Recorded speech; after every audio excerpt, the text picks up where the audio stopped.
Tol Cibanca diperkirakan akan dapat beroperasi secara menyeluruh pada bulan September 2023 mendatang. Untuk perlintasan gajah dengan struktur konstruksi, jembatan tersebut dibuat khusus seperti terowongan dan jembatan. Pengerjaan jembatan ini sudah sampai pada tahap diafragma dan lantai atau sudah mencapai 70%.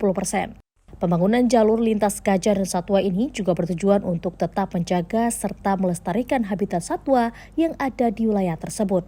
Sehingga pembangunan jalan tol juga tidak hanya dirasakan manfaat oleh manusia, namun juga satwa itu sendiri. Untuk perlintasan reptil sendiri, Utama Karya menggunakan produk beton tulang pracetak berbentuk segi empat yang sudah dimodifikasi, di mana pada struktur lantai sendiri dibuat berbentuk huruf V.